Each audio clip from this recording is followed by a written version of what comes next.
And there's Shedeur Sanders, who surprised Papa, making it in for the walk. Now, of course, with the Cleveland Browns. The whole NFL is buzzing right now. Shedeur Sanders just made his grand return to Colorado, back with his father, Coach Prime. After all the chaos, the criticism, and the fake headlines thrown his way, this moment hits different. It's not just about football anymore. As the Colorado Buffaloes get ready to play Arizona, there's a familiar face in town. I'm here to tell you, dog, Shedeur Sanders made his way back to Boulder. Now, many people have speculated that Shedeur might not return back to Boulder due to the simple fact that he was going to stay in Cleveland and possibly prepare to play. It's about family, loyalty, and redemption. After months of unfair hate and nonstop drama, Shedeur finally gets a breath of fresh air. Seeing him and Coach Prime standing side by side again, that's a sight fans have been waiting for. People are calling this the comeback nobody expected, but everybody needed. It's more than football, it's healing in real time. No one saw this twist coming. Shedeur Sanders back in Colorado, reunited with Coach Prime, his mentor, his father, his biggest believer. From the start of this NFL season, his journey's been pure chaos. One minute he's being hyped as the next big thing, and the next he's getting benched, silenced, and tossed aside like he never mattered. Am I coming to see you homecoming? Nah, I'm not coming to see you homecoming. I can't make it out there. My name is... I wish I could though, but it just can't happen. I got treatment out here. I can't be I gotta get ready. Big red. He got dragged into drama he didn't even create, all because Stefanski couldn't manage his own mess. The man played games instead of football, pulling Shedeur from reps, lying about his injuries, and sabotaging the growth of a young quarterback just trying to shine. It was one bad call after another, with no accountability and zero leadership. And when things crumbled, what did Stefanski do? He hid behind excuses. He pointed fingers at everyone but himself while the team kept losing and the locker room fell apart. That's when fans started seeing the truth. Shedeur wasn't the problem. He was the victim of a coach who didn't know how to lead. Now Shedeur's back home, back where the energy feels real and the love is genuine. Colorado always believed in him, even when others didn't. And standing next to Coach Prime again, it's clear this isn't just a reunion. It's a statement. He's done being quiet, done being underestimated, and this move proves it loud and clear. Maybe this is exactly what Shedeur needed all along. Maybe he's done trying to prove himself to people who never really believed in him. But let's keep it real. What does this mean for the Browns now? Why are you here? Why are you here? I know you need your son. I know you need some love and affection. I know you need your dad. I know you need some love and affection. You playing today? Go get your stuff on. You playing today? I know you need some love and affection, dog. You do. I know. You do too. You do too. You do too. Prime time. Barbecue. You need to stop. I'm just chilling, man. Barbecue. Feel good. Put my feet back on this carpet, man. Are they finally waking up to the fact that they fumbled one of the brightest young talents in the league? Or is Stefanski still out here pretending like everything's fine when it's clearly falling apart? And here's the wild part. Just a few days ago on Twitch, Shedeur straight up said he wasn't going back to homecoming. He made it loud, clear, and final. And yet, here we are. He's back in Colorado, walking tall beside Coach Prime again. So what flipped the switch? Did he lose all faith in the circus around him? Did he come back for peace, healing, or maybe something even deeper? Or could this be a setup, a pause before a major comeback? Meanwhile, Kevin Stefanski is standing right in the middle of the storm he created. This man had everything sitting right in front of him. A young quarterback with drive, discipline, and natural leadership energy. And somehow he still managed to blow it all up. Instead of building around Shedeur, he built walls. He benched him, ignored his potential, and turned every opportunity into chaos. That locker room, a disaster, once full of potential. Now it's a group of frustrated players who don't even know what they're fighting for anymore. Every week it's the same story. Lazy play calls, no accountability, and those tired excuses at every press conference. The man's running out of people to blame, and now that Shedeur is gone, the whole system looks exposed. What's left now? Empty energy in the stands, players who've checked out, and fans who've stopped believing in Stefanski's so-called vision. You think I'm worried about what critics say or what people gotta say? You know who my dad is? They hated on him too. So it's like, it's almost normal. Without people hating, it's not normal. He didn't just lose a quarterback. He lost his team, their trust, and whatever respect he still had in that locker room. And if you needed proof this was never about Shedeur's performance, look no further. Stefanski's been playing word games all season. He tried to spin the story like no one would notice the truth. He said Shedeur came in Saturday with a back injury, claiming they were hopeful he could play Sunday. Then he went on about how Shedeur went through warm-ups but didn't feel ready. Sounds polished, right? Like he's just being careful. But here's the catch. That's the same Stefanski who's been using the same recycled excuses all season long. Precaution. Evaluation. Day to day. Every single phrase designed to keep Shedeur benched and silent. And the most telling part? In the very same interview, Stefanski admitted Shedeur was improving every day. So if he was getting better, why wasn't he playing? So what's the truth, Kevin? Was Shedeur injured or was he improving? You can't play both sides and think the fans won't catch on. It's way too convenient. The moment the offense started collapsing, suddenly Shedeur wasn't ready. But then when the cameras caught him practicing like nothing was wrong, it was complete silence from Stefanski's camp. Suspicious, right? The whole injury story started to crumble fast and Stefanski's carefully built narrative turned into a joke.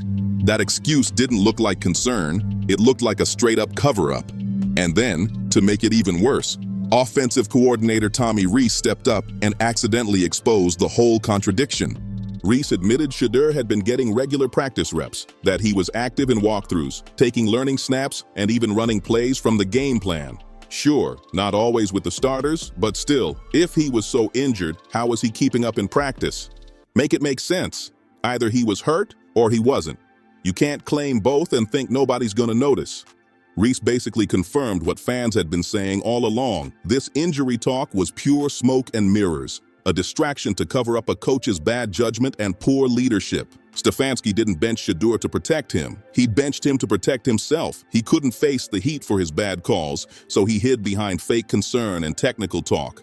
But now, the truth's out in the open, and Shedeur's finally free from all that nonsense. This moment feels like real peace, not just for his fans, but for Shedeur himself. After everything he's been dragged through this season, seeing him back home with his family hits different. You can actually see the relief on his face. That real, genuine smile that says he's where he belongs. And the cherry on top, his Instagram caption told the whole story in just one line. No matter the season, had to pull up on Pops. Family always stands together. That line cuts deep. It's more than just words. It's a statement of loyalty, love, and strength.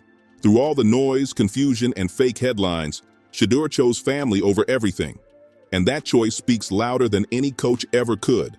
This isn't just a homecoming, it's a healing moment that hits straight to the heart. You can feel it in the air. Everyone's cheering for Shedeur, not just as a player, but as a person finally reclaiming his peace. After everything he's been put through, he's finally surrounded by real love again, the kind that doesn't fade when the spotlight dims. This reunion isn't just emotional, it's powerful. Family has always been his anchor, and that's what makes this moment so beautiful. For those who've been following his story, Shedeur's bond with Colorado runs deep.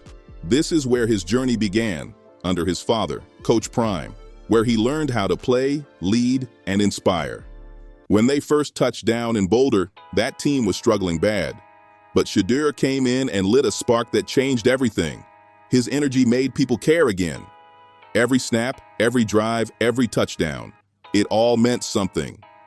The connection between Shedeur and Coach Prime became the heart of the program, a father guiding his son while both of them silenced the doubters one win at a time. Shedeur wasn't out there chasing stats, he was out there rewriting the culture, and fans noticed. They saw the focus, the grind, and the pride he carried every time he repped that black and gold uniform. He didn't just lead a team, he led a movement. Colorado wasn't just a stop in his career, it was home. He built real bonds with teammates, fans, and the whole community. Even after heading to the NFL, he carried that same Colorado fire inside him. The loyalty, the discipline, the drive. That's why this return hits so hard. It's not about fame or cameras, it's about reconnecting with the roots that shaped him. Being back around familiar faces, his family, and that same mountain air gives him a peace money can't buy. And the truth is, no matter how far Shedeur goes, Colorado will always be the place that made him who he is. But there's another side to this story. Colorado needs him too. Since Shadur left for the NFL, the team's quarterback situation has been chaos. Caden Salter, the transfer from Liberty Flames, just hasn't lived up to the hype. The kid's struggling to find rhythm, barely clearing 62% completion, and looking lost under pressure. Even Coach Prime himself admitted in an interview that it's been rough adjusting to life without Shedeur running the show. The Buffaloes have been hit with setback after setback, and fans can't help but wonder if this reunion could be the turning point, the spark that brings Colorado football back to life again. From weak offense to nonstop injuries, Colorado's season has looked rough, and everyone can see it. But the second Shedeur stepped back in, even for a short time, everything changed. The vibe inside Folsom Field flipped instantly. It wasn't about stats or standings anymore. It was about hope. You could feel the energy coming back, like something real had been missing all along. That's why Shedeur's return isn't just a sweet family moment, it's something way bigger. This is deeper than football. His presence alone brought unity, belief, and confidence, the kind of spirit no playbook can teach. You can bring in all the transfers, all the fresh recruits you want, but some players just carry a rare kind of energy, the kind that can't be replaced. Shedeur wasn't just another quarterback in Colorado. He was the heartbeat of the program. The moment he set foot back on that field, everyone felt it, not just the crowd, but the players too. The team's struggles weren't only about missed plays or bad coaching, they lost their emotional leader. And maybe, just maybe, that's why he came back, because he saw the frustration, the confusion, and the cracks forming. He couldn't just sit back and watch his father and his team fight through the storm alone. Shedeur's presence gave everyone something real to believe in again. Whether he's staying for a while or just stopped by to recharge, one thing's clear. His return lit a fire under the whole program. That's how powerful his bond with Colorado truly is. And then came the moment that had everybody talking, that shirt. On the sidelines, Shedeur rocked a bold black tee with white letters that read, "The rejected will be respected." And man, that line hit harder than any touchdown he's ever thrown. It wasn't just a fashion statement, it was a message. A statement from a man who's been doubted, dismissed, and dragged through false headlines, yet still stood tall with his chin up. You could feel the fire behind it. After all the fake injury talk, the benching, and the disrespect from people who once praised him, that shirt said everything without him having to open his mouth. It was his silent revenge, his way of saying, "You didn't break me. You built me." That one phrase turned into the headline of the day because it summed up his whole journey, from being pushed aside to earning back the respect he always deserved. And let's be clear, it wasn't arrogance, it was truth. Standing there next to Coach Prime, rocking that shirt with calm confidence, Shedeur didn't need to shout, he didn't need to explain. Everyone watching already understood the message loud and clear. That moment sealed it. Shedeur didn't just come back home. He reminded everyone exactly who he is. He proved that you can't silence real talent or real heart, and that's why fans and analysts alike are standing behind him now. Because this comeback isn't about ego, it's about redemption.